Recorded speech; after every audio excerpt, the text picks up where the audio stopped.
Hi, this is the Hatriot with Capital Chaos, and here I have Steve. He is going to be performing at Devastated Fest at Plea for Peace with his band Hatriot. He's also going to be with his sons Nicholas and Cody.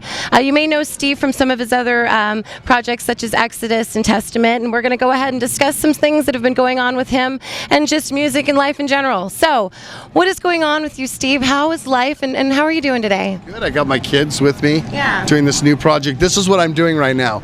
Actually, I'm just doing Hatriot. I'm not doing any Double and Death Patrol, any AC/DC, anything like that. I'm not delving into anything else but this. I want to put full power and everything I've got into this to try to get this up to the level of the bands I've played in the past. Okay, so why Hatriot? How come you want to put so much into this, and what was going on with those other projects? The other projects were just kind of like projects, they weren't really like, full-time things. Everybody knew going into them they're just going to be Tenet, Double and Death Patrol, AC/DC were just fun projects. This, I'm kind of coming back to the world of thrash metal, and the only way to do it and stay is to keep putting records out year after year, so I can't break apart to do other projects while I'm still doing this. I got you. So it must be really amazing to do this with your sons. When did you guys let him know, or how was it decided that you were going to do this band together? I actually tried out a little less than a year ago, last June. I had to try out over 3 or 4 different drummers, and they honestly were like, we're not going to give you the benefit of the doubt. You have to try out fair and square. Wow. And they tried out a few different drummers before me, and then they were like, well, we'll give you a tryout in about a few weeks. We'll give you 2 weeks to learn the demo. And so I just fucking busted my ass, and sure enough, I tried out, and they were impressed. But they didn't tell me for a month that I got the gig. That's kind of the longest month ever. Oh, it was the kicker, because every day I was ready to give them rent money for practice, and they go, no, you're not in the band yet. And I was like, well, we're jamming the songs together. So, but after a month, they were like, you've nailed the songs every time, and they said, welcome to the band, and they made the big press release about it, and the rest is history. That's my side of the story. All right, what about for you? I was kind of there from, both of us kind of there. It's an interesting story from the beginning, kind of, but there was a bass player before me, but still in the the construction of the band, definitely. So I've pretty much been there since the beginning. Me, Costa, and back in Drew was one of the original bass player, or the other guitar player. So I've been there since the beginning, seen almost all the songs being written for the first album. So and then like he was saying, we didn't think he was going to make it, but he ended up being top candidate. So it was awesome. So do you feel more pressure because you have to kind of live up to this big expectation of not wanting to let him down musically because of who he is?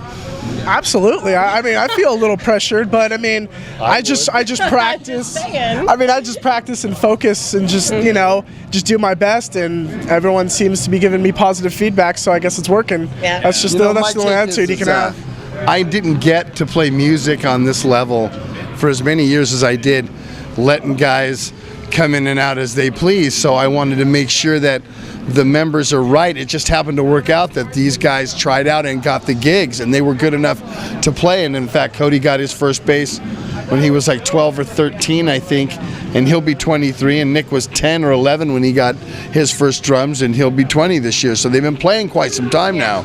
So they put their times in their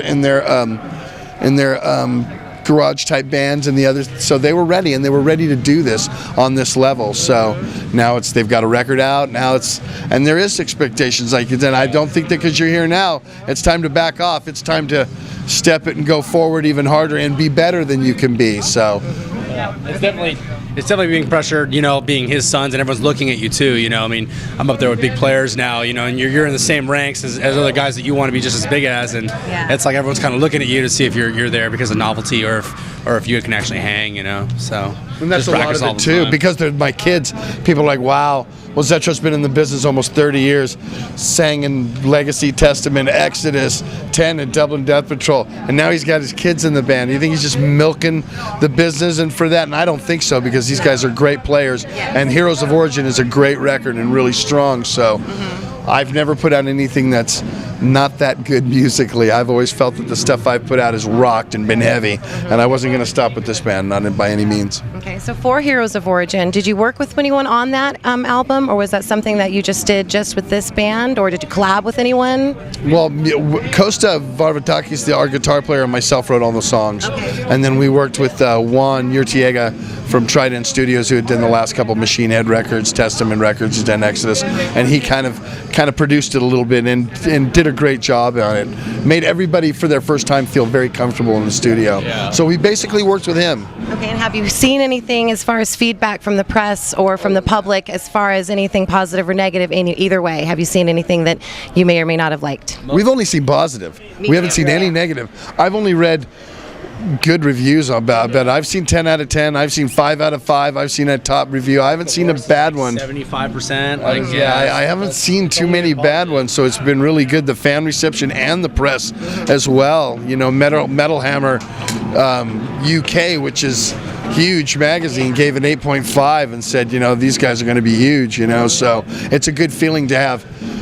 Especially for me to be in the business almost 30 years, have yet another new project out and have it recepted as well. You know, how often does that happen? I think I'm on project number 5. You know, so counting, exactly. Steve. Who's counting? Huh? Yeah, when I first joined, I heard a lot of like nepotism on the internet or wherever, and ever since we dropped the album, a lot of those critics have been silenced and they've gone away, and it's kind of funny how that works, and that's why I love to play live, because I love to show them what I got. It's just like anyone who thinks otherwise, just take a look at me, and then I'll show you otherwise. So it's awesome. Yeah, well, Stockton can't wait to see what you guys are going to do tonight. So being that you have been doing this a long time, let's go ahead and talk a little bit about the death recently of Jeff and of Slayer. How has that affected you, or how does that make you feel seeing someone that you know or has been in the music business this long pass away at that age? You know, it's unfortunate as we get older, because I'm Jeff's age, and I remember coming up with them in the ranks back in the days, in the Ruthie's Inn days, and just a long time ago, and you always got to take care of yourself, it seems like, and as you get older, you really got to pay attention to that. And I'm so grateful to have fans and people that want to listen to my music, and for me, all I want to do is stay alive to produce more great music for them.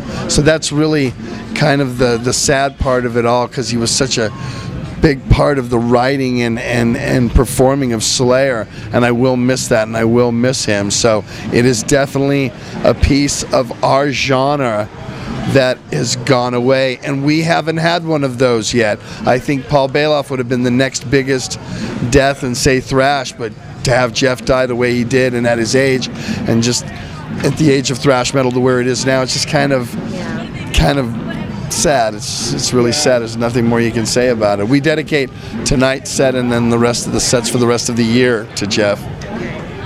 Our thrash brethren. It's true. It is truly sad, because it's like you'll never see that the original Slayer ever play again, and it was like we stood on the side of his stage the last time. Have you had good experience? Oh, I've gotten the opportunity a few times. My most favorite and most memorable, I'll probably remember for the rest of my life, is we saw him play at the Cow Palace with Testament and Megadeth, who were the opening bands. Last time he was here. Last time, Jeff's last tour with Slayer, as is the original 4, and me and my dad and James Hetfield from Metallica were the only 3 people standing next to Jeff on his side, and I remember just us 3 just watching Slayer, and that was probably one of the most memorable moments of my life, gotten to hang out with James Hetfield and watching Slayer, and it makes it more memorable now that I hate to say it, but now that he's passed, because it's like, wow, I really got to see him the last time he played with it was amazing, and it's just like, it's really sad to see him go, but I mean, best of luck to Gary and to Paul now. So that's awesome. Slayer live on. So being in rock and roll, and we live this particular lifestyle, and fans think that we party all night and we drink and we do this and that. What should we be doing, or at least in some sort of moderation, can we do to live longer?